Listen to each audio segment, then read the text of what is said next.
Baik, langsung kita lanjutkan. Selamat pagi jemaat yang saya kasihi.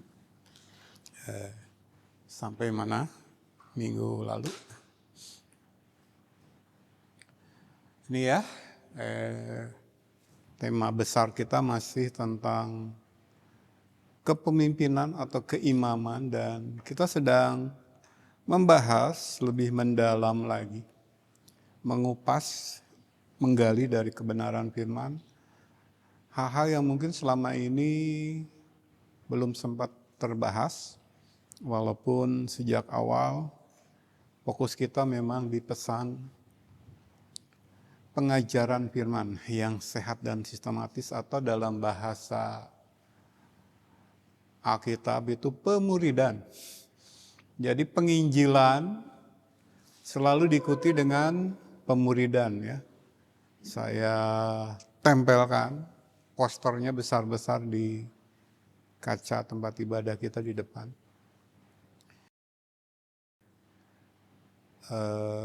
Aktivitas gereja lokal itu terbagi dua, hanya dua sebenarnya. Yaitu keluar penginjilan, tentu saja memberitakan Injil Kristus, Injil yang benar. Sementara di dalam adalah pengajaran firman ya. Penginjilan untuk membuat orang bertobat, tersungkur, mengakui dosanya, mohon belas kasihan Allah lewat pengampunan dosa, dan kemudian Allah berkarya mengubahkan dia menjadi ciptaan baru, manusia baru, lalu dia bergabung ke gereja lokal. Nah, setelah bergabung, dia adalah bayi ya, secara rohani. Lewat pengajaran firman, dia diberi makan rohani. Susu tentu saja mulanya, tapi kemudian seiring dengan waktu dia meningkat dewasa, dan gereja harus mendidik dia menerima makanan keras ya. Dia diperlengkapi dengan pengetahuan akan kebenaran, kemampuan untuk menguji segala sesuatu, hingga sampai pada satu titik di mana seluruh anggota jemaat, anggota tubuh Kristus terlibat aktif dalam pelayanan pembangunan tubuh Kristus lewat pengajaran firman. Tidak ada cara lain membangun tubuh Kristus selain pengajaran firman ya, pengetahuan akan kebenaran. Kebenaran itu pengetahuan, pengetahuan itu didapat dari belajar. Itu ciri khas iman Kristen yang benar. Saya selalu katakan iman Kristen adalah iman yang objektif. Ketika Sang Maha Pencipta bisa saja dalam kemahakuasaan dan kedaulatan mutlaknya, Allah kita memberikan hukum-hukumnya yang kita miliki dalam buku tebal ini, lalu dia katakan, pokoknya bagian kamu ikuti saja, tidak ada kompromi. Salah sedikit aku hajar. Kan bisa saja Allah bersikap seperti itu. Dia maha kuasa dan berdaulat mutlak. Tapi kan ini yang membedakan. Ini yang membuat dia dalam kekudusannya bisa kita lihat. Karena kasihnya itu loh. Walaupun dia tak terjangkau, walaupun dia tak terhingga melampaui keberadaan kita, termasuk kasihnya, tapi toh dia kasih kita, dia berikan kasihnya itu bagi kita. Dan dalam kasihnya, dia ingin kita mengenal dia secara pribadi. Maka ketika dia menurunkan hukum-hukumnya, dia tidak otoriter. Wah, pokoknya kamu ikuti. Salah satu titik aja aku hajar gitu kan. Enggak. Tapi uji gitu. Kan sebenarnya ketika saya mulai belajar firman lebih mendalam, saya tuh sangat terkesan mengagumi Allah kita ketika dalam kitab suci, kumpulan hukum-hukum perintahnya, ketetapannya, ternyata ada juga perintah untuk menguji segala sesuatu, menguji roh-roh, menguji apa yang berkenan kepadanya, bahkan menguji diri kita sendiri. Jadi saya selalu katakan iman Kristen yang benar itu objektif, bisa diuji, ya. Yang naik mimbar bisa diuji. Apa yang kita lihat, apa yang kita konsumsi sehari-hari lewat berita-berita, lewat tontonan, lewat sikap dan tingkah laku orang terkenal, selebritis. Bisa kita uji, ya. Bahkan mereka yang mengklaim kepemimpinan rohani, uji, uji. Jadi ketika saya belajar Alkitab, kenapa hal perintah Allah untuk menguji itu tidak pernah diajarkan dan ditekankan. Justru di situ letak uniknya iman Kristen yang benar. Unik itu cuma satu gitu, berbeda dengan yang lain. Nah, memang cuma satu. Jalan ke sorga cuma satu. Jalan menuju kepada Bapa cuma satu. Aku, kata Yesus Kristus. Dan Yesus Kristus adalah the ultimate revelation. Jadi pewahyuan yang utama. Ya. Lalu kisah hidup Yesus dan program keselamatan di dalam karya salibnya itu dituliskan di sini oleh Nabi dan Rasul. Inilah yang menjadi dasar kekristenan yang benar dibangun. Inilah yang menjadi dasar gereja yang benar dibangun. Di atas dasar Nabi dan Rasul dengan Yesus sebagai batu penjuru. Ya, ini simpel kekristenan itu. Sekali lagi, iman Kristen yang benar adalah objektif, bisa diuji. Tidak menurut opini masing-masing. Oh, saya sudah jadi Kristen, terserah kekristenan yang bagaimana yang ingin saya pegang dan jalankan. Tidak ya, atau menurut perasaan, rasanya ini yang paling enak nih kekristenan. Udah deh, saya ini saja. Ya. Jadi tidak berdasarkan pikiran, perasaan, dan kehendak manusia. Makanya harus diubahkan dulu. Gitu. Jadi teologi semakin memusingkan. Ada yang bilang kepada saya, ingin serius belajar teologi tetapi terlalu kacau, terlalu ramai, terlalu hingar-bingar, terlalu beragam-ragam ajaran di luar. Katanya bingung. Lalu saya katakan kembali ke dasar deh. Iman Kristen itu masalah personal, pribadi masing-masing. Orang per orang, pribadi per pribadi nanti langsung akan berhadapan dengan Tuhan dan dia akan meminta pertanggungjawabannya kepada setiap pribadi. Jadi pusing lihat teologi ajaran Kristen di luar sana gitu kan. Tiap orang muncul dengan ajaran yang berbeda gitu. Itu yang selebritis gitu kan. Nyari popularitas dan unsur mengejutkan itu ajaran yang unik, yang berbeda, yang seolah-olah berani berbeda dari yang ortodoks gitu. Itu kan menarik orang. Sehingga yaitu memancing orang untuk memperhatikan dia dan itu yang dikejarnya. Kepopuleran selebritis. Nah, melihat ajaran yang begitu beragam, saya katakan dan saya sering ngobrol dengan Ibu Gembala istri saya. Nah di kalangan reform aja nih, aduh kita yang menganut rapture dibilang podibocem sesama reform.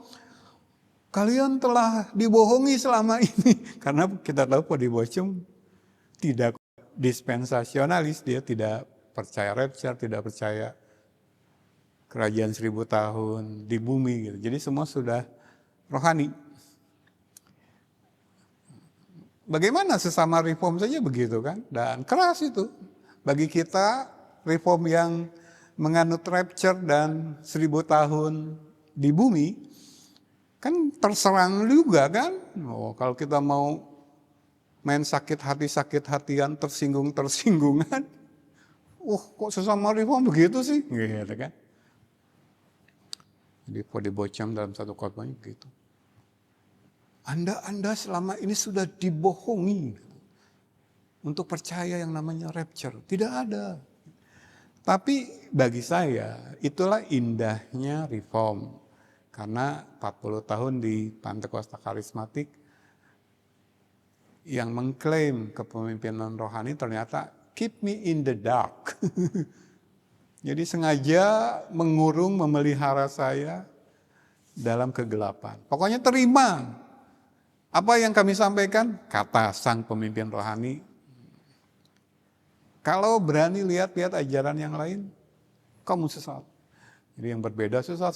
Tapi di Reform tidak begitu. Silakan uji. Dan ini kan yang sesuai dengan perintah Allah. Uji gitu. Jadi kalau kami yang memegang rapture dan ya katakanlah dispensasionalis, berbeda dengan Reform lain, golongannya Pody Bochum, John Piper gitu kan. Yaitu dalam pergerakan menguji segala sesuatu karena toh nanti Allah yang menentukan mana yang benar. Kita tinggal tunggu saja rapture terjadi nggak gitu. Kalau tidak terjadi, ya kelompok Pody Bochum, John Piper yang benar gitu. Tapi tidak masalah bagi kita. Karena kita sudah diubahkan menjadi manusia baru. Jadi walaupun kita yang percaya rapture, menanti-nantikan rapture ternyata tidak terjadi, katakanlah. Kita tetap bagian, kita di sorga gitu. Nanti kita ketemu lagi. Katakanlah sudah masuk rumah Bapak di sorga, ketemu lagi saya katakanlah dengan almarhum Pody Bochum. Lalu Pody Bochum menyambut saya, memeluk, dan kita berpelukan dalam kebahagiaan abadi. Lalu dia bilang, bro, kamu yang benar, ternyata ada rapture, kamu mengalami, tapi untung saya mati duluan. Gitu. Kan jadi, so what gitu. Kalau kita percaya Allah yang esa dalam Trinitas, lalu Allah sudah menetapkan di awal orang yang percaya dengan satu-satunya jalan yaitu karya Dia tanpa perlu bantuan siapapun, dan kita mempercayai sama dengan Pody Bochum. Jadi untuk yang ajaran esensial, primer, kita sama. Jadi nanti kita di sana ngobrol dalam tanda kutip dengan penuh canda. Wah, ternyata untuk rapture kamu yang benar. Tapi nggak apa-apa, kita kan sudah di surga sama-sama. Lalu antara John Piper dan R.C. Sproul, dua-duanya sudah almarhum, ngobrol juga dengan penuh canda. Wah John, ternyata kamu yang benar tentang infant baptism gitu, tentang baptisan anak kecil gitu kan. Ternyata kamu yang benar. Ternyata dibaptis itu harus tunggu sampai saat tertentu dia memahami hal rohani. Dia harus keputusan sendiri. Atau sebaliknya, kata John MacArthur, Arsi kamu yang benar ternyata. Jadi kita harus tetap membaptiskan walaupun masih bayi, belum ngerti apa-apa gitu kan. Jadi akan ada dialog-dialog seperti begitu tentang doktrin-doktrin yang sekunder.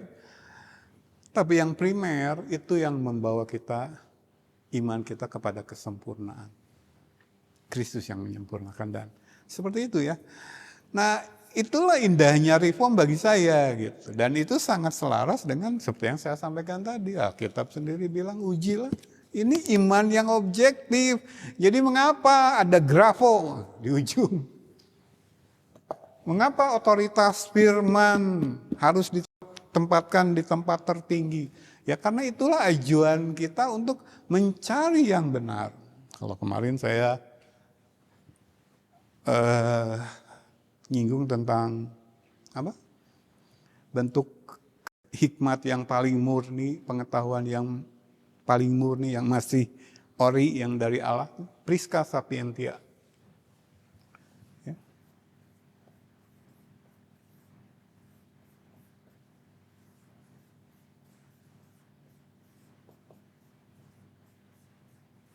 Bahasa Latin. Saya bukan ahli bahasa Latin, bukan juga orang Latin, tapi saya belajar. Jadi Reform itu bagi saya pergerakan mencari, mencoba menangkap gitu kan. Aku berlari-lari memusatkan pandangan ke depan gitu kan, untuk mendapatkan hikmat yang paling murni gitu. Jadi bagi saya Reform itu di sini gitu.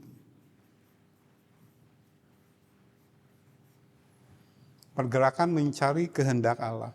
Kalau dalam bahasa perjanjian lama kan, carilah jalan yang dahulu kala, yang purba kala, ikutilah itu.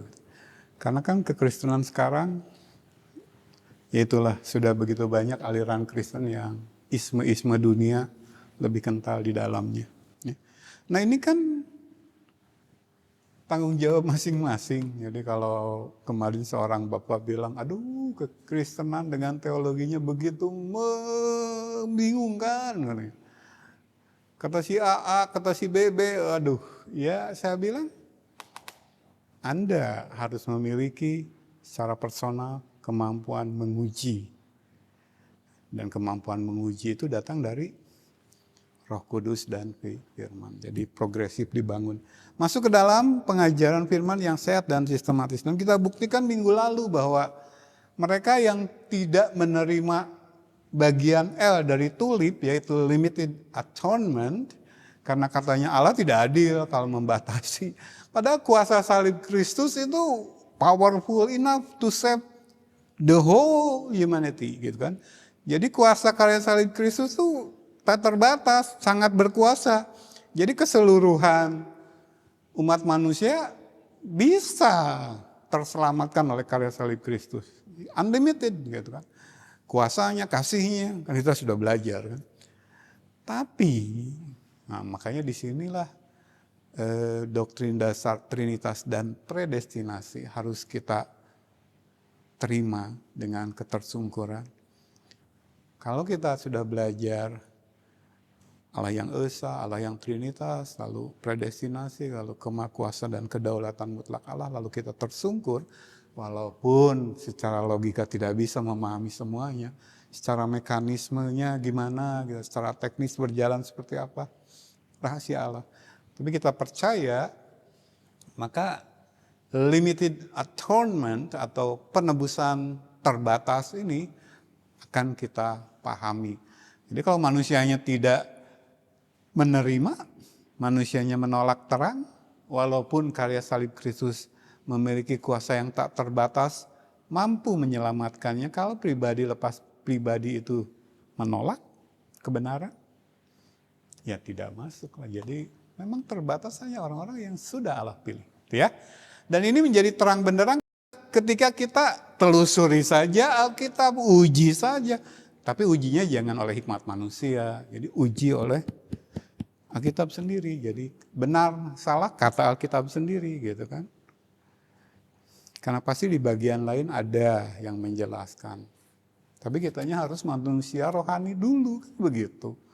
Kalau tidak ya kita masih ada selubung gitu. Jadi tidak dapat memahami Trinitas, tolak gitu kan. Lalu tidak dapat menerima limited atonement, lalu menuduh Allah, berprasangka buruk kepada Allah. Oh, kalau predestinasi apalagi limited atonement, Allah tidak adil. Kan?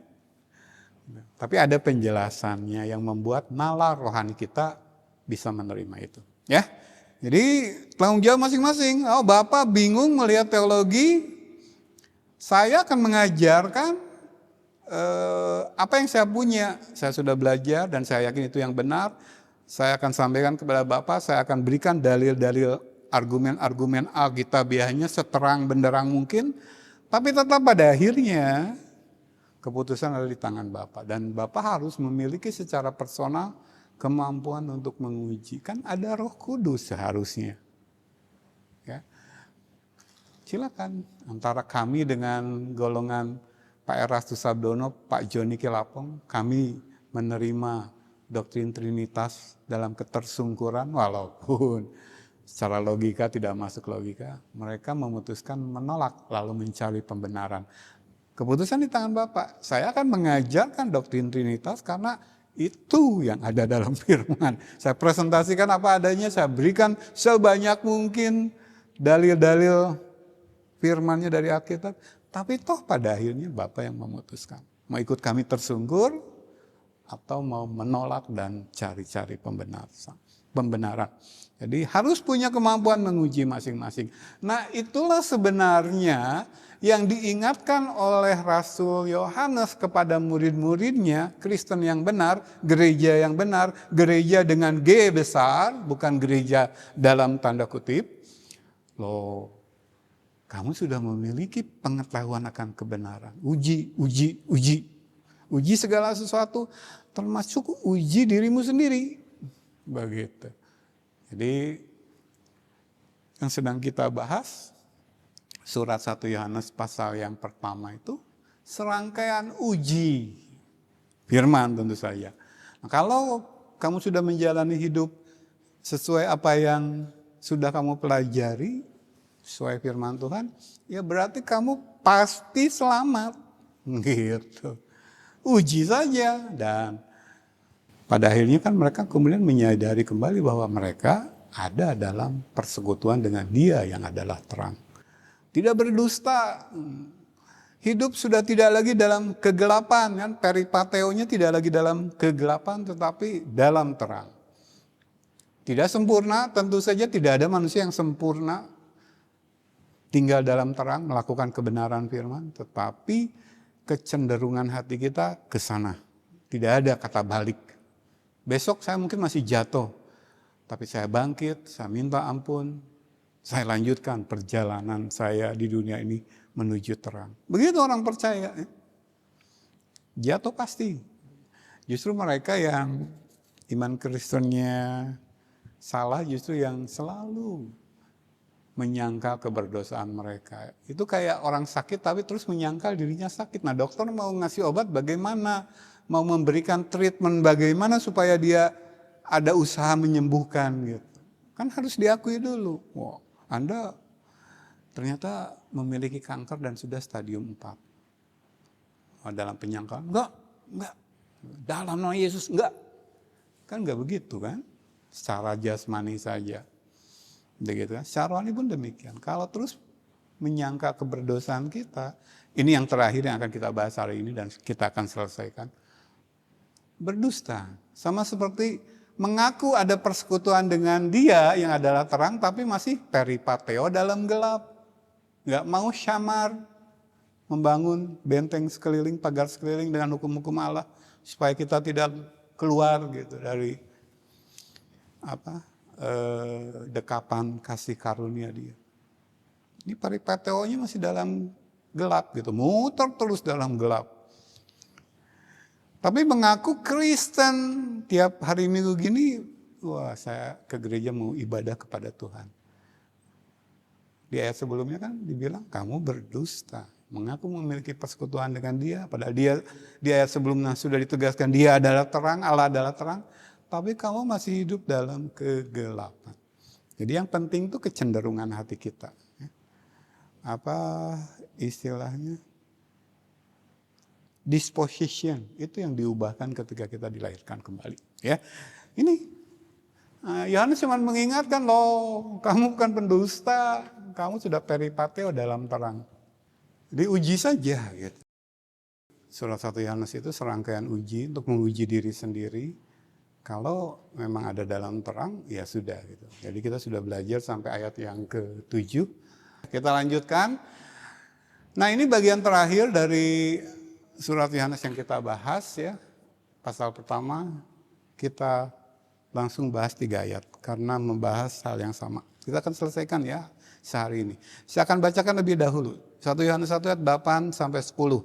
Jika kita berkata bahwa kita tidak berdosa, maka kita menipu diri kita sendiri dan kebenaran tidak ada di dalam kita. Jika kita mengaku dosa kita, maka Ia adalah setia dan adil, sehingga Ia akan mengampuni segala dosa kita dan menyucikan kita dari segala kejahatan. Jika kita berkata bahwa kita tidak ada berbuat dosa, maka kita membuat Dia menjadi pendusta dan firman-Nya tidak ada di dalam kita. Saya ingatkan dulu ke Roma 3 ayat 23 yang dengan tegas berkata, semua orang telah berdosa dan telah kehilangan kemuliaan Allah. Jadi kalau dalam penginjilan ini yang disampaikan, sadar nggak Anda dalam keadaan berdosa? Dan menurut ajaran Kristen, ketika Anda berdosa, Anda mati secara rohani. Dan kalau tidak ada jalan keluar, tidak dihidupkan dari mati rohani akan menjadi mati kekal, masuk neraka. Begitu kan? Jadi kalau dalam penginjilan tuh biasanya starting point-nya di situ gitu. Inilah yang Injil kabarkan. Nah, tentang Injil sebagai kabar sukacita, yaitu memberikan kepada Anda solusi supaya mati rohani Anda hidup gitu, sehingga Anda terhindar dari mati kekal. Kan sebenarnya simpel. Jadi ketika kita mulai membekali, memperlengkapi diri dengan keberanian untuk mulai menginjili kepada orang, masing-masing kita punya cara masing-masing, pasti Allah kasih hikmat, tetapi secara pengetahuan harus ada starting point. Nah, kalau dulu saya begitu, selalu dimulai dari iman Kristen itu tentang apa sih? Tentang kita berdosa. Nah, dosa itu secara rohani mati. Nah, kalau tidak dibangkitkan, dihidupkan, selama kita masih hidup di dunia, mati rohani ini, itu akan berubah menjadi mati kekal, binasa kekal. Itu yang kami sebut neraka. Jadi selalu dari situ. Barulah masuk Injilnya gitu, kabar keselamatan, kabar sukacita itu. Ada harapan. Barulah kemana-mana dijelaskan. Nanti setelah starting pointnya di situ kan tergantung respon lawan bicara yang kita injili. Dia mau menanya ke bagian mana dulu, atau dia tertarik untuk mengetahui pengetahuan tentang kebenaran di aspek mana dulu. Ada yang minta dijelaskan dulu, lalu dosa itu dari mana sih? Wah, kita mundur ke Kejadian, peristiwa Adam dan Hawa, penciptaan dan lain-lain. Lalu ada yang bertanya langsung ke ujung, gimana sih tentang surga neraka? Kita memiliki pengetahuan, misalkan dari kitab Wahyu, bahwa dalam ajaran Kristen yang utama itu bukan kehidupan sekarang di dunia, tapi justru ketika kehidupan sekarang ini berakhir, saat itulah sebenarnya kehidupan yang sebenarnya dimulai. Nah, cuman ada dua realitas, dua pilihan, surga atau neraka. Ya, jadi nanti tergantung respon yang kita injili berkembang kemana. Ya. Nah, dikatakan di sini ya, jika kita berkata bahwa kita tidak berdosa, maka kita menipu diri kita sendiri. Nah, kenapa sih ketika dalam pengalaman pelayanan saya, ketika Injil yang benar disampaikan, yang tentu saja menunjuk keberdosaan kita, lalu orang tersinggung, marah, membenci, memusuhi kita. Mengapa? Ya ini, yang kepada mereka kita sampaikan pesan Injil yang benar, bukan termasuk golongan orang-orang yang sudah dilahirkan kembali. Tadi ya, yang sebelah kiri, murid-murid Yohanes yang tersungkur. Karena mereka terus hidup dalam tipuan iblis gitu. Percaya, iblis bilang, sekali kamu dengan mulut mengakui atau menerima Yesus sebagai Tuhan dan Juru Selamat, sudah kamu pasti masuk surga. Kamu tidak ada dosa lagi gitu. Makanya proses yang kedua, diselamatkan dari kuasa dosa, sanctification, itu tidak ada dalam kamus mereka gitu. Jadi ketika masuk ke Kristenan yang selalu saya sampaikan sebagai Kristen tanda kutip, itu ya udah nikmati hidup karena sudah pasti ke surga gitu kan. Cenderung mengejar hal-hal duniawi, lalu mengukur kasih Allah dengan yang duniawi, mengukur berkat Tuhan dengan yang duniawi, bahkan mengukur mujizat dengan yang duniawi gitu. Padahal kekristenan itu tentang kehidupan setelah kehidupan duniawi berakhir, sesuatu yang rohani. Begitu. Tapi mereka nggak peduli itu. Dalam kehidupan, dalam menjalani kehidupan yang tidak peduli dengan hal-hal rohani, mereka sibuk menipu diri sendiri. Karena kebenaran tidak ada dalam diri mereka. Apa kebenaran yang tidak ada dalam diri mereka? Bahwa kita berdosa, itu realitas, itu kebenaran. Mereka sangkal terus. Makanya dalam khotbah-khotbah motivasional kan sebisa mungkin bagian itu di-cut, disingkirkan. Lalu mengambil ayat keluar konteksnya. Salah satu yang masif dilakukan adalah tentang hal kesembuhan. Jadi kalau membaca teks perjanjian lama berbicara tentang kesembuhan, disembuhkan gitu kan. Misalkan di Yesaya 53 tentang hamba yang menderita itu kan, oleh bilur-bilurnya penyakit kita disembuhkan. Nah, selalu yang terpikir itu hal jasmani, kesembuhan atas penyakit duniawi, penyakit fisik gitu. Padahal konteksnya berbicara tentang suatu penyakit yang jauh lebih berbahaya, yang bisa mengirim kita ke neraka. Tentang penyakit rohani, dosa. Jadi ketika dikatakan oleh karya salib Kristus, oleh bilur-bilurnya, oleh darahnya yang tercurah di atas salib, kita disembuhkan itu, yaitu ditebus, atonement, dari keberdosaan kita. Tapi gereja-gereja akhir zaman, dalam penginjilan mereka yang ditekankan, Udah kalau masuk Kristen sembuh penyakitnya gitu. Ternyata nggak sembuh, malah meninggal dunia. Lalu dia bilang dengan enteng, Yesus lebih mengasihi dia, jadi dia ambil. Jadi begitu enak gitu memelintir, mempermainkan firman Tuhan keluar konteks sesuai kebutuhan dia demi menyenangkan manusia. Tidak ya.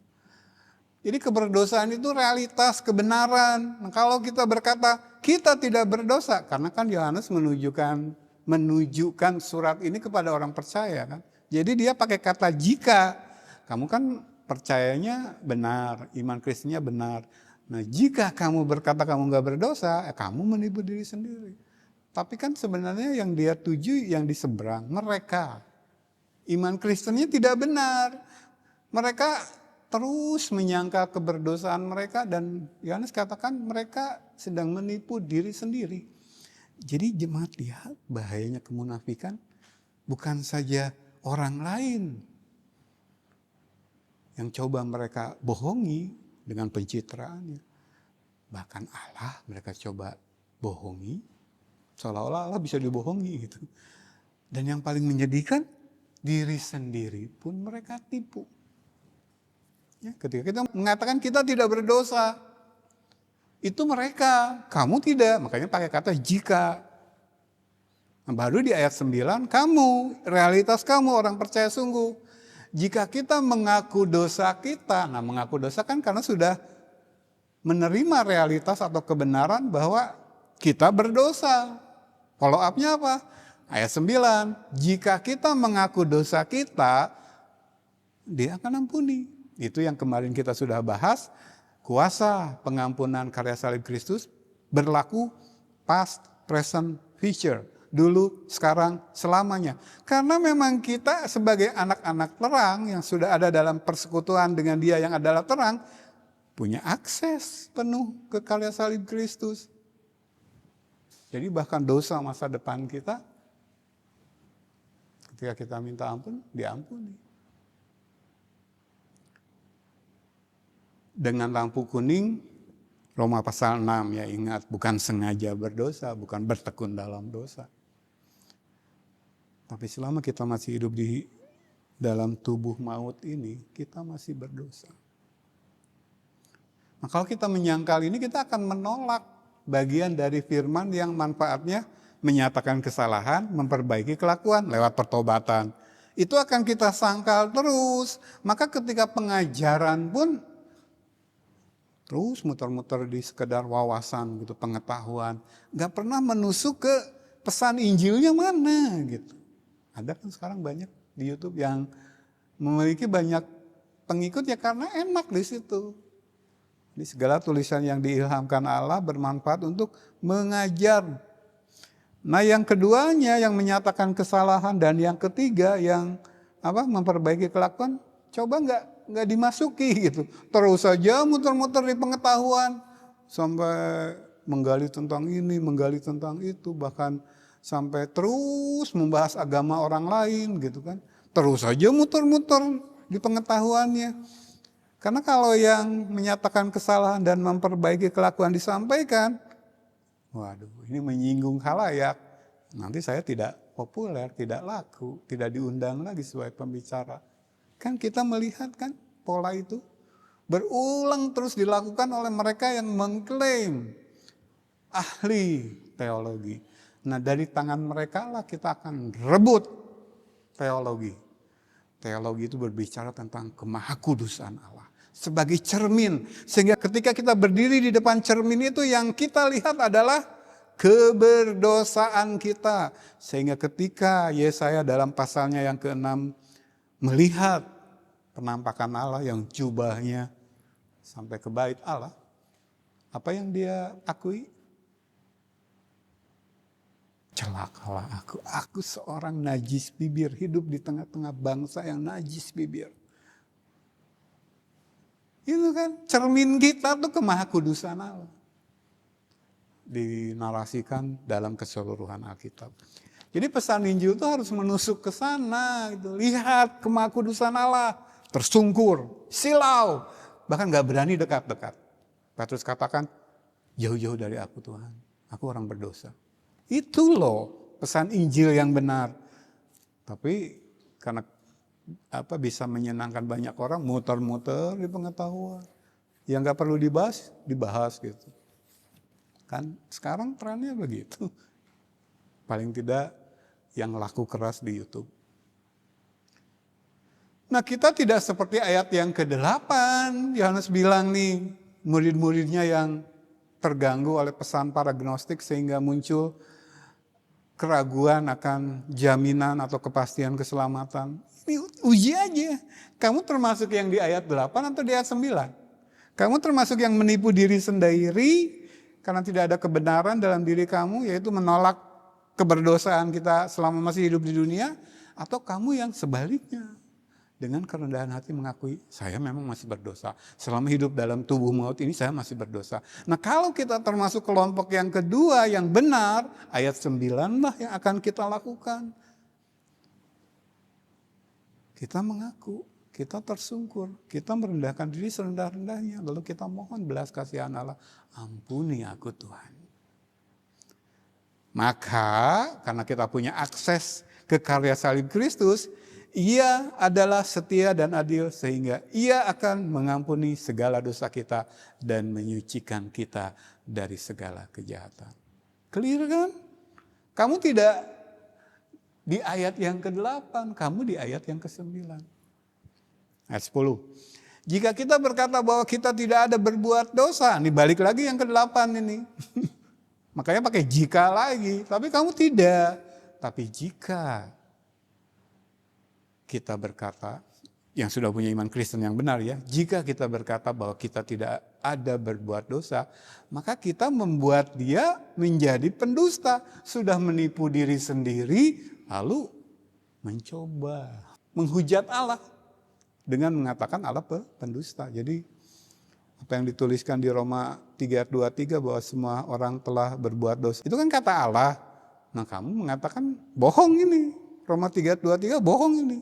Jadi mengatakan Allah pembohong. Kalau kita mengaku kita tidak ada berbuat dosa, maka kita membuat dia menjadi pendusta dan firman-Nya tidak ada dalam kita. Jadi ketika kita berkata kita tidak berbuat dosa, tidak ada kebenaran dalam diri kita. Nah, ketika kita mencoba menyangkal kebenaran firman yang dari perjanjian lama sampai perjanjian baru terus karena kasih ya mengingatkan keberdosaan kita sangkal terus, kita tidak ada berbuat dosa, berarti yang memfirmankan ini bohong gitu. Secara tidak langsung kita berkata, wah, ini yang menulis Roma 3 ayat 23 berbohong nih, mengatakan saya berdosa. Tidak ada, saya tidak ada berbuat dosa, begitu kan? Jadi kita sedang membuat Allah menjadi seorang pendusta dan ini menghujat Allah. Termasuk 2 dosa mendasar kan? Coba, masih ingat 2 dosa mendasar yang menjadi akar dari semua dosa yang dilakukan manusia? Apa?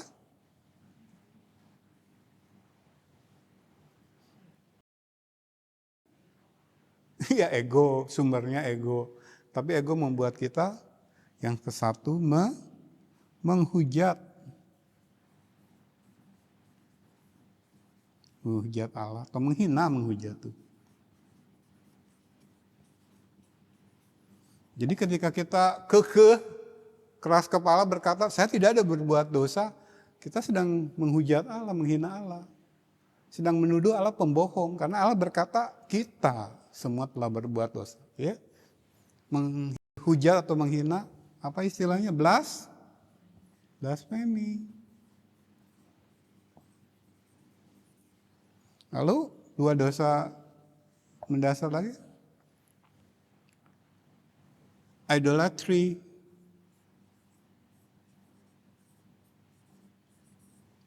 Penyembahan berhala. Begitu kan? Kita belajar menyembah selain Allah gitu.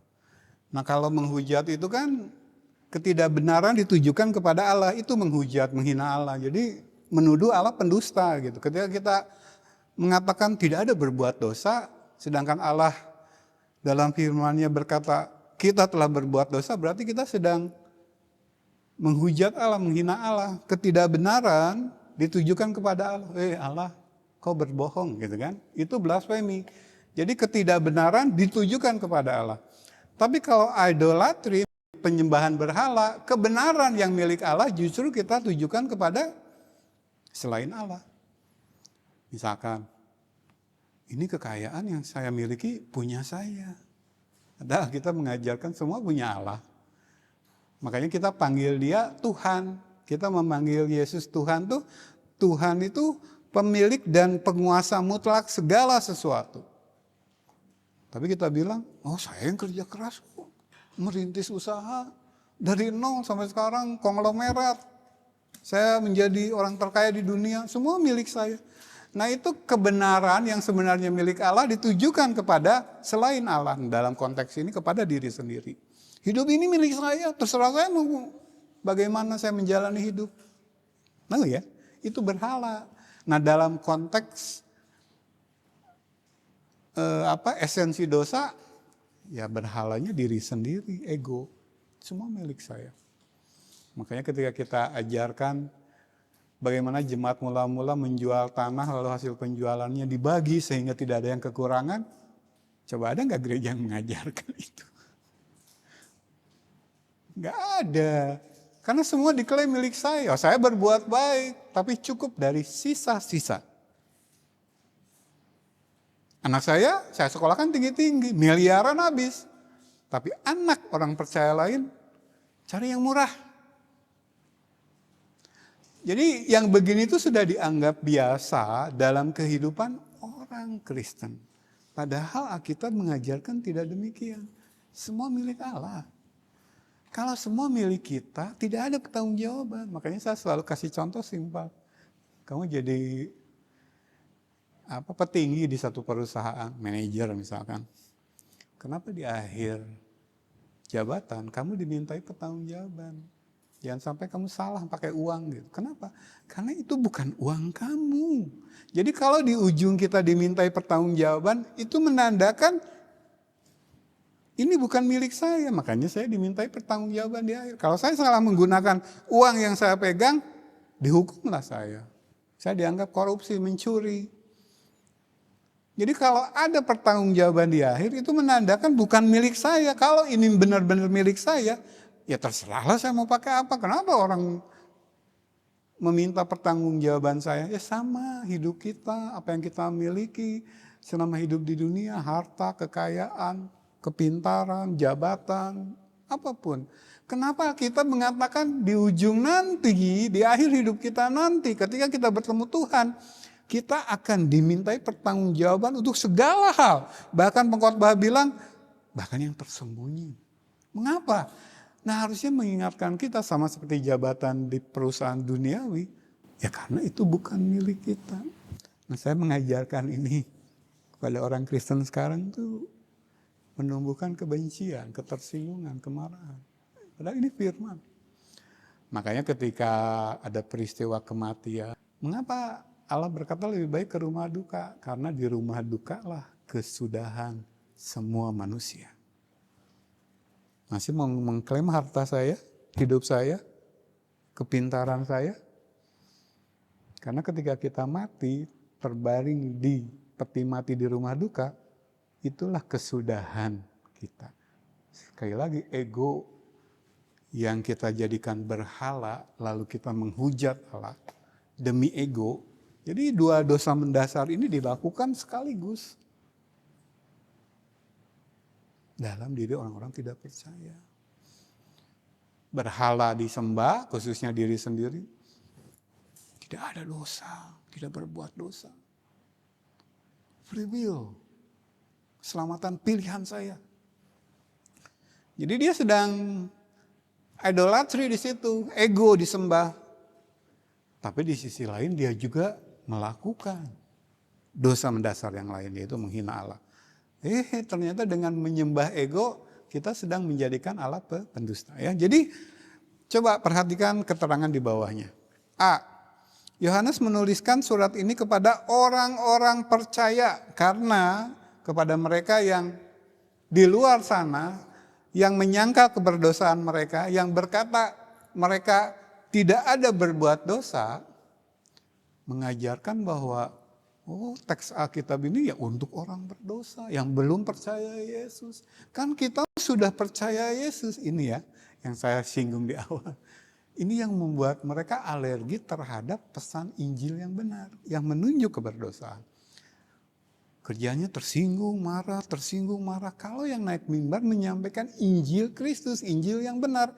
Karena core inti dari pesan Injil yang benar adalah menunjuk keberdosaan. Tapi mereka begitu. Surat ini bukan buat kita, bukan buat orang percaya. Kita mah udah gak berdosa lagi. Ini buat mereka yang di luar gereja. Padahal kita sudah belajar dari awal, surat 1 Yohanes ini konseling kepada orang yang imannya sudah benar, tetapi dalam konteks gereja mula-mula, mereka sempat diganggu, ditimbulkan tanda tanya akan kepastian atau jaminan keselamatan karena ajaran guru-guru palsu yang menyebarkan cikal bakal dari ajaran gnostik, yang kemudian setelah tumbuh menjadi ajaran yang full, penuh, itu di akhir abad pertama sampai pertengahan abad kedua, itu menjadi serangan paling dahsyat terhadap kekristenan. Jadi surat ini ditujukan kepada orang percaya. Nah, ada petunjuknya. Perhatikan konteks ya.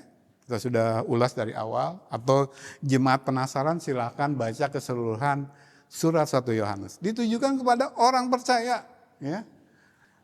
Jadi konteks, lalu pronoun atau kata ganti kamu, kita, kan kita sudah belajar di sesi-sesi yang lalu bahwa kalau rasul yang benar dalam suratnya memakai kata ganti kamu, kita, itu selalu menunjuk kepada ya yang sudah masuk ke dalam iman Kristen yang benar. Beda dengan mereka gitu kan. Ya. Jadi penggunaan kamu, kita bandingkan dengan realitas mereka. Nah, ketika saya tulis bandingkan dengan realitas mereka, yaitu kan kemarin di sesi sebelumnya saya sudah katakan, kalau kita sudah ada dalam terang, kita bisa kok membedakan. Mengamati orang-orang yang mengaku Kristen sekeliling kita, tapi paripationya masih dalam kegelapan. Itu justru yang menegaskan bahwa surat 1 Yohanes ini ditujukan kepada kita yang sudah ada dalam iman yang benar ya. Itu yang A. Lalu yang B, karakteristik iblis dan kawan-kawan adalah pembohong, penipu, bahkan terhadap diri sendiri. Tidak memiliki integritas yang sudah kita bahas kemarin ya. Nah, bahayanya yang B, karakteristik iblis, nabi palsu, gembala palsu, pendeta palsu adalah pembohong, penipu. Sehingga dikatakan ayat 8, bahkan diri sendiri ditipu. Bahkan Allah disebut pendusta, padahal dia yang berdusta. Ketika dia berkata, saya tidak ada berbuat dosa. Tapi justru dia dengan berkata seperti itu, tidak saja mendustai diri sendiri, tapi dia sedang mengatakan Allah berdusta. Karena Allah mengatakan kita semua berdosa. Begitu ya. Ini kan kita sudah bahas ciri-ciri orang munafik tidak memiliki integritas. Jadi memperlihatkan kepada orang dia Kristen, tapi sebenarnya dia bukan Kristen. Nah, ini seringkali bikin jengkel. Karena memberi kesan yang salah terhadap yang non-Kristen. Gitu. Kalaupun mereka kemudian jadi Kristen, ya Kristen yang ngikutin mereka, Kristen yang salah. Karena kita sudah menjadi saksi dari sesuatu yang salah dan menyaksikan sesuatu yang salah kepada orang-orang di sekeliling kita. Begitu ya. Bagian C, perhatikan jika kita ya, jadi pengandaian karena Yohanes berbicara tentang realitas mereka, sedangkan suratnya ditujukan kepada orang-orang percaya. Maka Yohanes pakai kata jika gitu. Jika kita berkata bahwa kita tidak berdosa, pakai jika, karena yang diajak berbicara oleh Yohanes yang kepada mereka Yohanes tujukan suratnya orang-orang percaya, pakai jika. Bukan realitas bagi kita berkata kita tidak berdosa, kita tidak ada berbuat dosa, itu bukan realitas. Karena kita tahu kebenaran, maka pakai jika gitu. Tapi bagi mereka itu realitasnya. Jadi pemakaian kata jika itu menunjukkan bahwa ayat 8 menjelaskan realitas kegelapan, ayat 10 juga, tetapi ayat 9 adalah realitas anak-anak terang. Kita tidak menyangkal keberdosaan kita tidak menyangkal bahwa kita masih berbuat dosa, karena itu kebenaran, itu realitas harus diterima. Maka yang kita lakukan adalah ayat ke-9, mengaku, mohon belas kasihan, lalu dia mengampuni. Ya. Jadi ayat 8 tentang kegelapan, ayat 9 terang, dan ayat 10 gelap. Dilihat dari pemakaian jika. Lalu ayat 9 dari pihak orang percaya. Apa ayat 9? Ini kan, orang percaya responnya benar. Karena memang dia menyadari keberdosaan. Jadi 9 ini mengaku dosa, lalu Allah mengampuni, itu orang percaya. 7 dari pihak Allah, ya. 7 itu yang kemarin. Mundur lagi.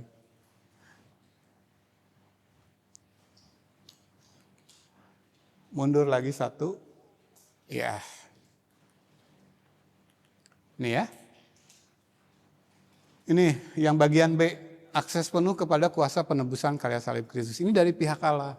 Jadi Allah telah mengaruniakan anaknya yang tunggal. Yesus telah rela menderita sedemikian rupa, turun dari sorga mulia ke dalam dunia yang najis, ya, menderita sedemikian rupa bahkan sampai mati, menjadi kutuk, menjadi dosa di atas salib. Itu bagian Allah.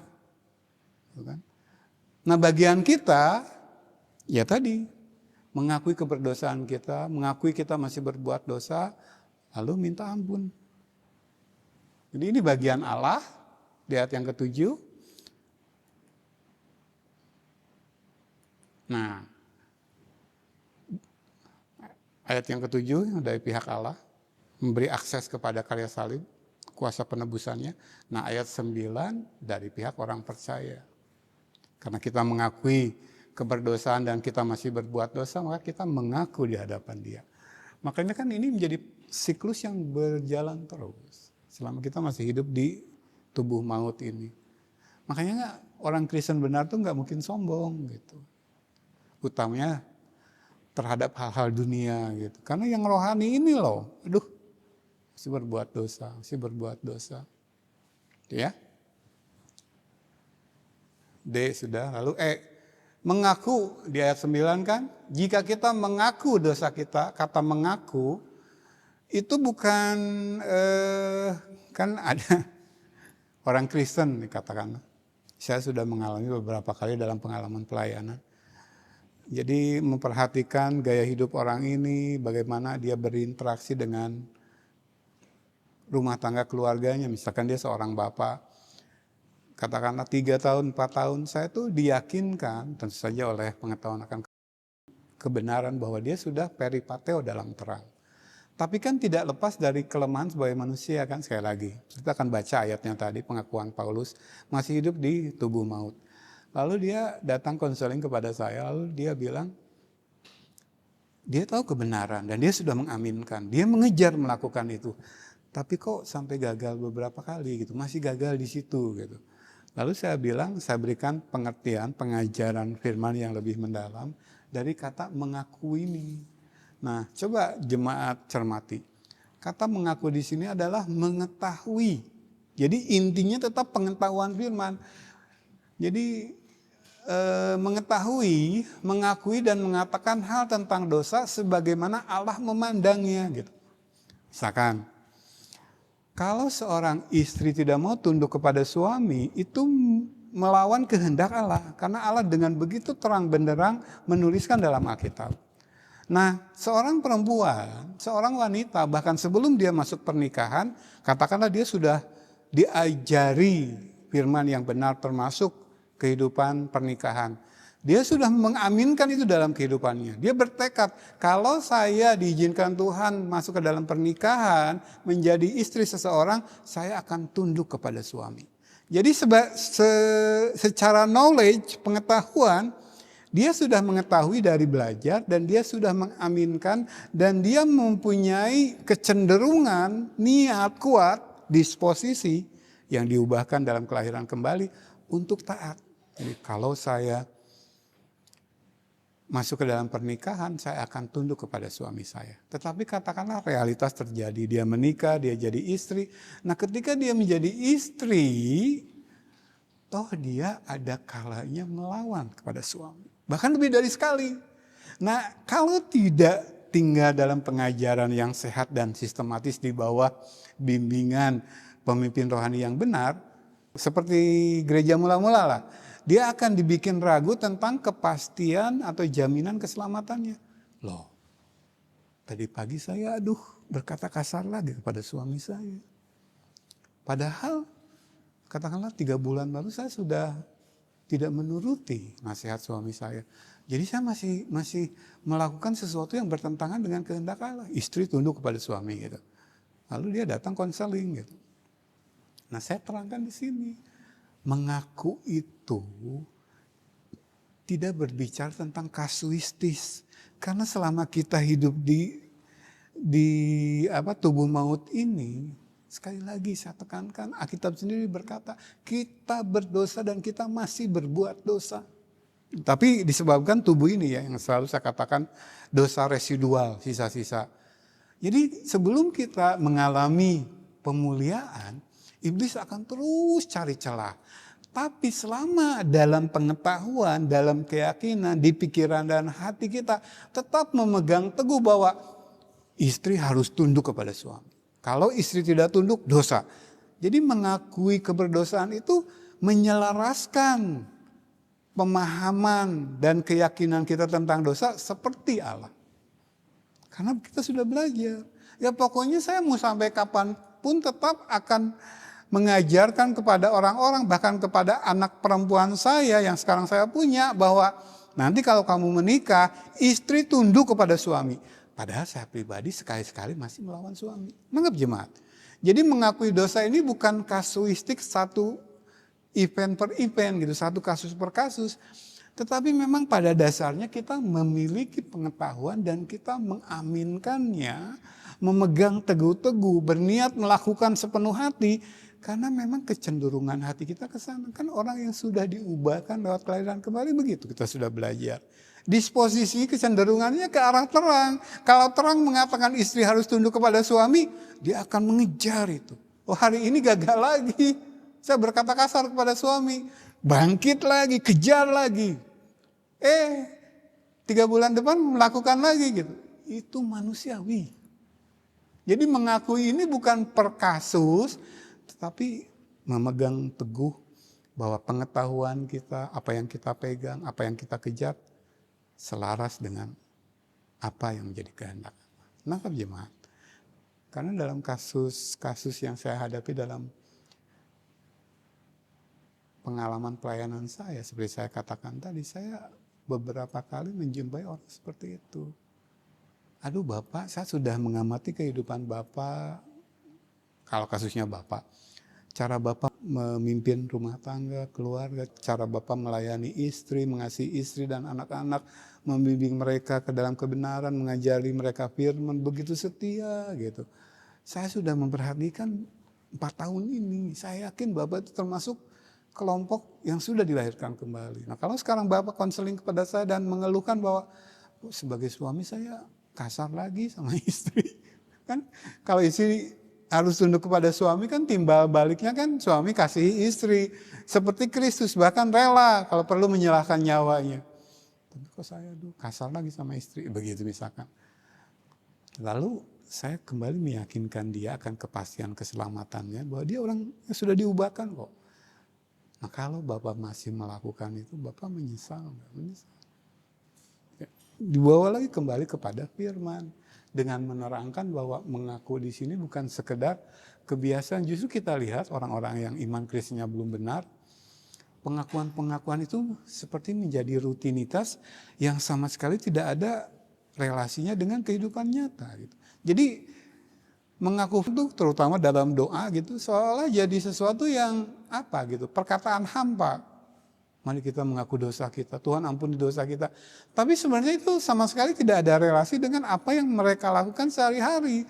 Artinya mereka tidak mengindahkan, misalkan sebagai istri, Nggak ada pengetahuan bahwa istri itu harus tunduk kepada suami. Nggak pernah menggali, mendalami itu lalu menanamkannya dalam di hati. Nggak ada. Memang dia menjalani sebagai istri. Katakanlah menjalani tradisi sebelum masuk ke dalam Kristen. Gitu ya. Apalagi memegang isme dunia. Kalau saya nurutin apa yang diajarkan firman, diskriminasi gender katanya. Dan dia memang dalam praktik kehidupannya tidak mengindahkan suaminya gitu. Maka ketika dia katakanlah dalam doa mengaku, itu mengakunya itu menjadi sesuatu yang hampa. Jemaat bisa nangkep. Karena dalam praktik kehidupannya sama sekali nggak ada gitu. Memegang pengetahuan akan kebenaran ajaran firman bahwa istri harus tunduk kepada suami.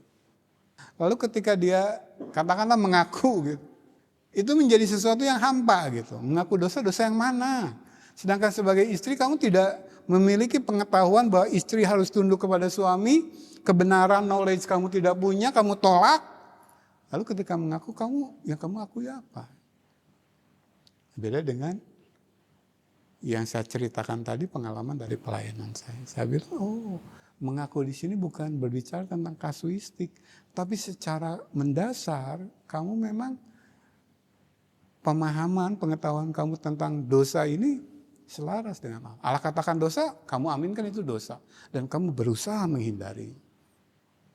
Gitu ya. Jadi gagal, jatuh dalam dosa itu realitas. Yang penting jangan sangkal itu. Yang penting jangan hindari pengajaran kebenaran firman tentang itu. Ya. Itu yang jadi mengaku di ayat 9 itu mengetahui atau knowledge, mengakui dan mengatakan hal tentang dosa sebagaimana Allah memandangnya. Menyetujui perspektif Allah tentang dosa. Jadi kalau saya selalu menyinggung tentang gaya pujian penyembahan gereja-gereja akhir zaman yang lompat-lompat gitu kan tidak sesuai dengan perspektif Allah gitu. Sementara perspektif Allah, sudut pandang Allah tentang manusia, makhluk ciptaan, menyembah Dia Sang Maha Pencipta adalah tersungkur dengan kata syakah di Perjanjian Lama, lalu proskuneo di Perjanjian Baru. Itu kan orang tersungkur sampai muka menyentuh tanah. Itu loh pemahaman Allah tentang manusia yang menyembah Dia, karena memang realitasnya harus demikian. Tetapi orang-orang ini gak memiliki knowledge itu, menolak gitu. Sehingga ketika ada dalam hadirat Allah, kata di ruang ibadah, lalu bisa melakukan tindakan-tindakan yang aneh gitu. Yaitu ya, gaya pujian, lompat-lompat seperti itu. Bahkan sering diiringi dengan tindakan-tindakan liar yang lain. Itu yang tidak ngikutin pandangan Allah gitu. Pandangan Allah menyembah itu seperti ini, tapi kita menciptakan sesuatu yang lain dari itu. Begitu ya? Jadi kalau kata Allah benar itu begini ya begitu. Kalau kata Allah dosa itu begini ya begini. Kita jangan bikin pemahaman sendiri, definisi sendiri supaya enak di pihak kita ya. Itu ya. Jadi itu bagian yang E, bagian yang F. Sekali percaya maka tetap dan terus percaya. Nih ya, tadi sudah saya jelaskan ya. Present continuous. Sekali percaya maka sampai hari ini masih dan akan terus percaya. Sekali bertobat maka sampai hari ini tetap dan akan terus hidup dalam pertobatan. Inilah pengudusan. Inilah tanda orang-orang yang sudah hidup di dalam terang. Yang bagian terakhir G. Karena Allah dalam firman-Nya jelas mengatakan bahwa semua orang berbuat dosa, ada ayatnya saya tuliskan, tidak bisa disangkal. Itu kebenaran, itu realitas. Maka mengatakan sebaliknya berarti mengatakan Allah pendusta. Begitu ya. Tidak mengatakan Paulus pendusta, karena yang menulis Roma katakanlah Paulus. Tapi kita sudah belajar bahwa setiap teks dalam Alkitab ini diilhami oleh Allah. Jadi Allah menggunakan manusia untuk menuliskannya. Allah mengilhami, mendorong Paulus untuk menuliskan di Roma 3 ayat 23 tentang satu realitas kebenaran, yaitu semua manusia telah berdosa dan telah kehilangan kemuliaan Allah. Lalu di pasal 6 ayat 23, upah dosa adalah maut. Itu kata Allah. Ya. Ketika kita menyangkal keberdosaan kita, ketika kita mengatakan tidak ada berbuat dosa, maka kita sedang menghina Allah, menuduh Allah berdusta dalam firman-Nya. Nangkep ya? Jadi sederhana, kita akan lanjutkan supaya kita selesai hari ini.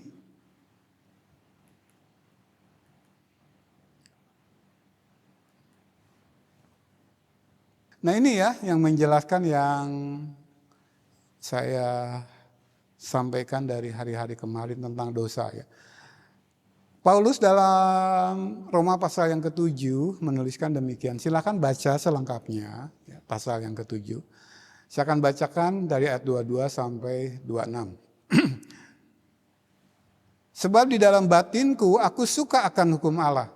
Camkan dulu, ini realitas orang yang sudah dilahirkan kembali. Dikatakan apa oleh Yeskel?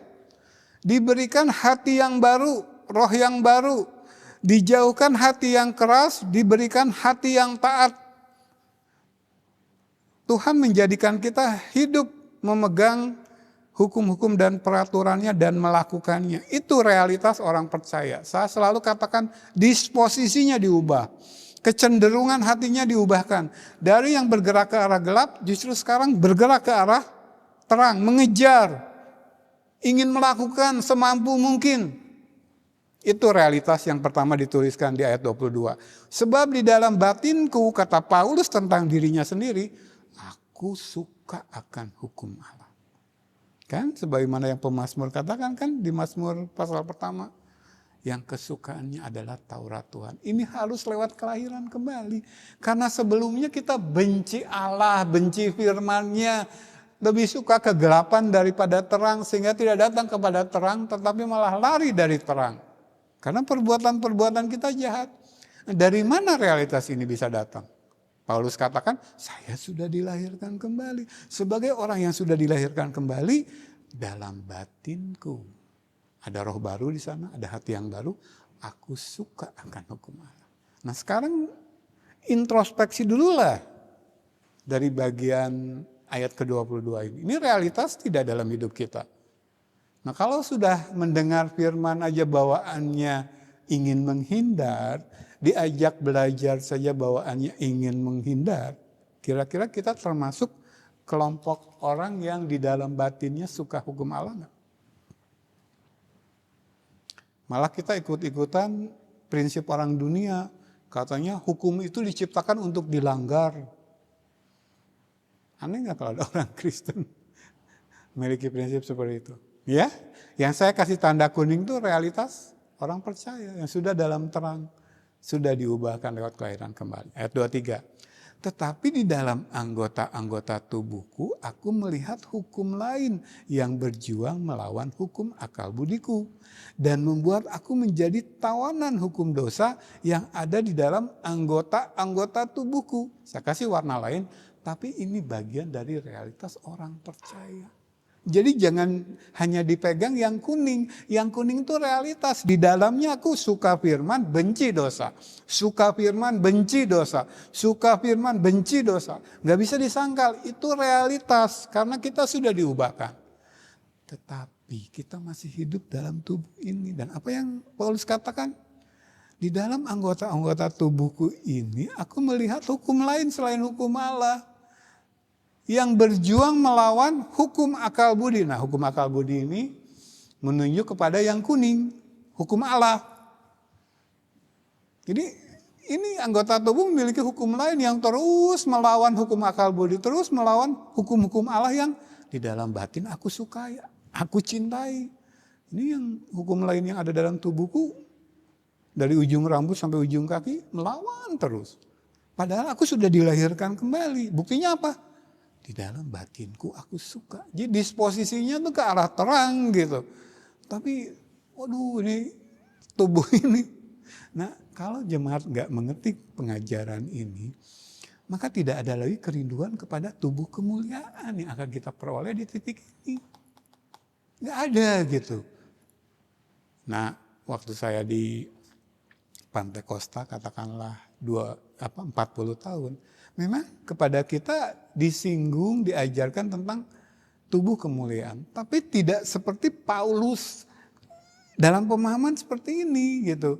Dalamannya sudah cinta Allah, dalamannya sudah mengasihi hukum-hukum Allah, tapi ini menghalangi terus gitu.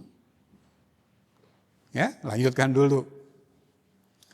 Baca lagi ya ayat yang ke-23. Tetapi di dalam anggota-anggota tubuhku aku melihat hukum lain yang berjuang melawan hukum akal budiku dan membuat aku menjadi tawanan hukum dosa yang ada di dalam anggota-anggota tubuhku.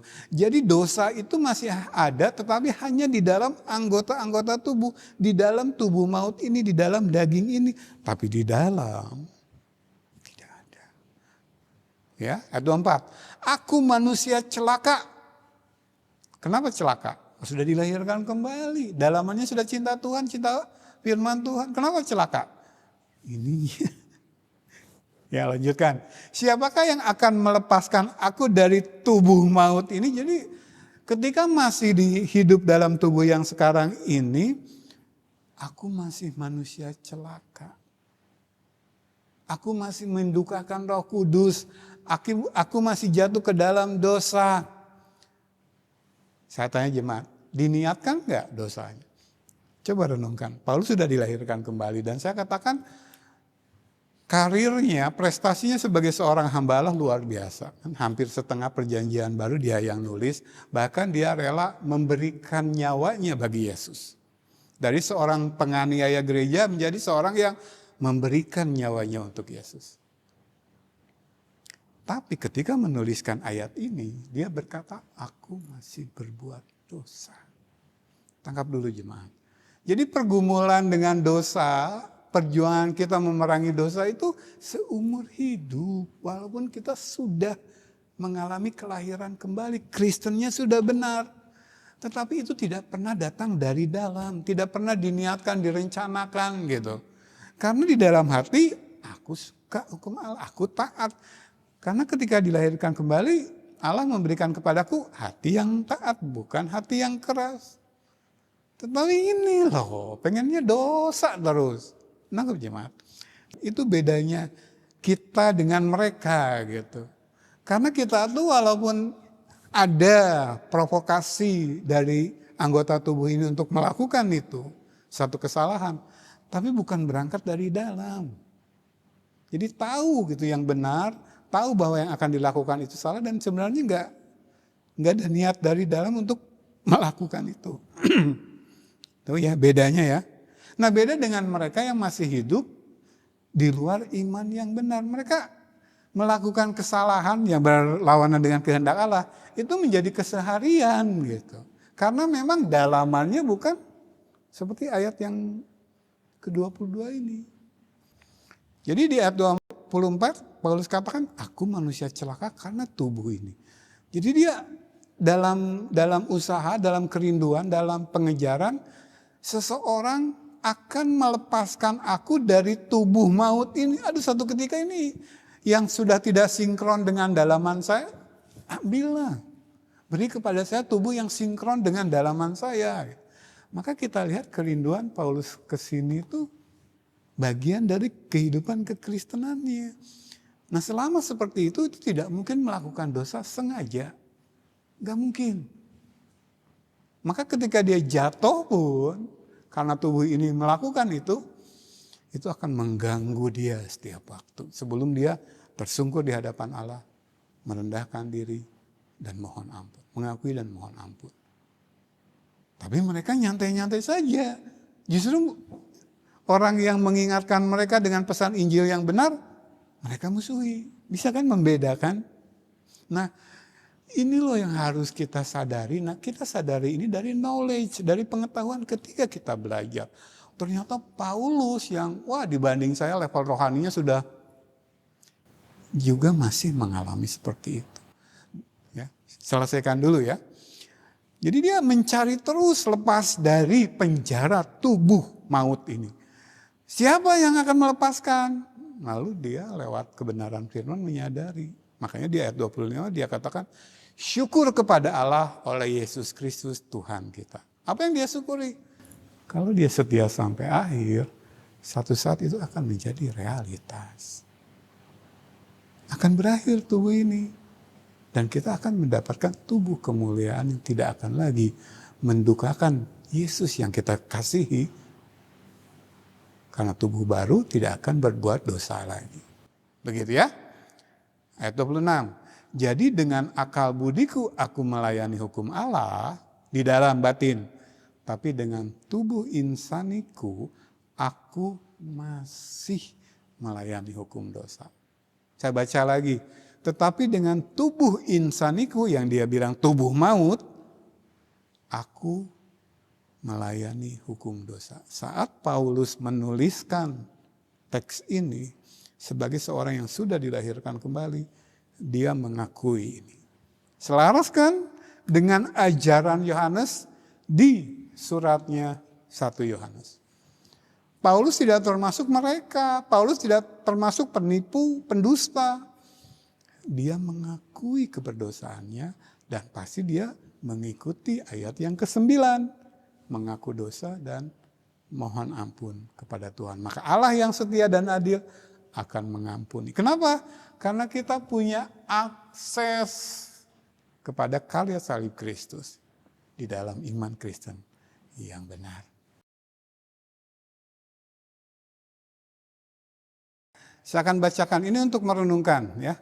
Coba renungkan tentang gereja-gereja tanda kutip yang mengabaikan atau menolak pengajaran firman yang sehat dan sistematis. Lihat dari aspek keimamannya, karena kita sedang mempelajari, kita sedang berada di dalam seri pelajaran tentang keimaman atau leadership. A. Membiarkan jemaat yang ada berhimpun dalam ikatan kegelapan di luar persekutuan dengan Bapa yang adalah terang. B. Membiarkan jemaat hidup dalam kebohongan, berjalan dalam kegelapan, menyangkal keberdosaan dengan implikasi tidak hidup dalam pengudusan. C. Membiarkan jemaat tanpa pengetahuan akan kebenaran sehingga menutup pintu terhadap proses ilahi, karya Roh Kudus lewat firman dalam menyatakan kesalahan demi memperbaiki kelakuan dan mendidik dalam kebenaran. 2 Efesus pasal 3 ayat 16. D. Membiarkan jemaat hidup dalam dosa, menutupi dosa dengan dosa, bahkan menganggap, memperlakukan, memperkatakan, menjalani sesuatu yang tidak benar sebagai kebenaran, dengan demikian menolak keselamatan. Jadi saya ajak jemaat merenungkan dulu A sampai D. Ya, ini realitas yang kita lihat dilakukan oleh gereja-gereja di sekitar kita. Ketika mimbar gereja mereka jauh dari pengajaran firman yang sehat dan sistematis. Sebenarnya mereka sedang membiarkan jemaat dalam kondisi-kondisi berbahaya ini. A sampai D ya. Nah yang terakhir ya E, bagaimana dengan mandat maha serius. Jadi saya tuliskan maha serius. Sangat serius loh. Ini terkait soal sorga dan neraka. Saya kutip lagi, saya tuliskan lagi. Teks dari 2 Korintus 11 ayat 2 sampai 4. Saya bacakan. Sebab aku cemburu kepada kamu dengan cemburu ilahi. Karena aku sebagai pemimpin rohani yang benar, kata Paulus, telah mempertunangkan kamu kepada satu laki-laki untuk membawa kamu sebagai perawan suci kepada Kristus. Tetapi aku takut kalau pikiran kamu disesatkan dari kesetiaan kamu yang sejati kepada Kristus, sama seperti Hawa diperdayakan oleh ular itu dengan kelicikannya. Sebab kamu sabar saja jika ada seorang datang memberitakan Yesus yang lain daripada yang telah kami beritakan. Atau memberikan kepada kamu roh yang lain daripada yang telah kamu terima, atau Injil yang lain daripada yang telah kamu terima. Jemaat nangkep. Jadi kalau pemimpin rohani lewat gereja-gereja tanda kutip sekarang, begitu jelas kita lihat membiarkan jemaat dalam posisi berbahaya A sampai D ini, saya ingatkan lagi kepada perkataan Paulus di 2 Korintus 11 ayat 2 sampai 4. Ingat loh, tugas maha penting. Ini urusan sorga neraka.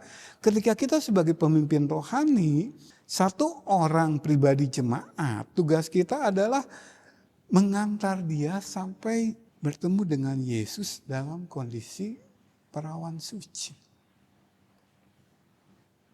Tapi kalau sebagai pemimpin rohani kita membiarkan jemaat dalam kondisi A sampai D, ini tidak akan tercapai. Justru ayat 3 dan 4 yang sedang kita lakukan.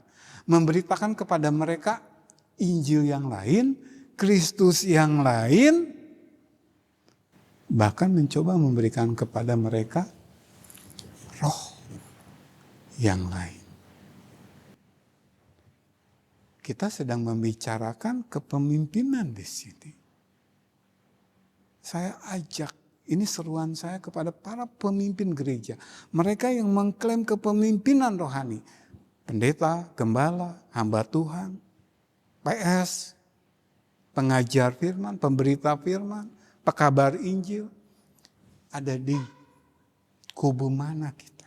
Ingat loh, tugas maha penting ini. Dan kalau kita gagal mengantar seorang sebagai perawan suci sampai dia bertemu Kristus, atas pribadi itu kepada kita akan dimintai pertanggungjawaban yang luar biasa. Anatema, kata Galatia pasal yang pertama. Apakah kita dalam kepemimpinan rohani kita membiarkan jemaat dalam kondisi A sampai D? Saya ingatkan ini sebagai seruan pertobatan sekali lagi. Karena dalam pengalaman hidup, pengalaman pelayanan saya sampai hari ini, saya melihat begitu banyak orang mengklaim kepemimpinan rohani, tapi justru membiarkan jemaat dalam kondisi A sampai D. Jauh dari pengajaran firman yang sehat dan sistematis. Ya, jadi ini saya jadikan akhir dari seri yang cukup panjang lebar, yang sebenarnya masih dalam seri kepemimpinan. Nih. Ya. Yang ketiga yang sedang kita bahas, mengajar dengan otoritas firman. Jadi kita meneladani kepemimpinan Kristus.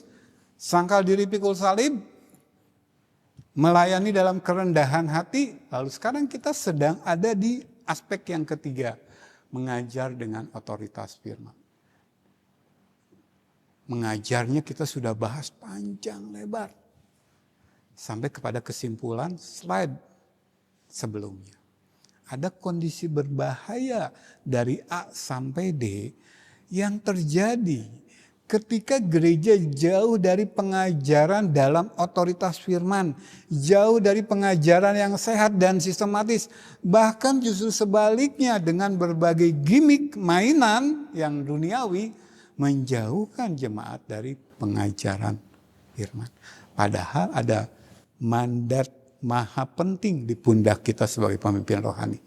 Membawa setiap jemaat sebagai perawan suci untuk dipertunangkan dengan satu mempelai pria, yaitu Kristus. Ya, jadi ini seruan pertobatan. Hei gereja-gereja tanda kutip dengan para pemimpin rohani tanda kutip. Hati-hati loh, jangan main-main soal ini. Ya, mari saya undang jemaat bangkit berdiri, nanti Ibu Gembala akan berdoa, kita tutup ibadah kita hari ini. Puji Tuhan.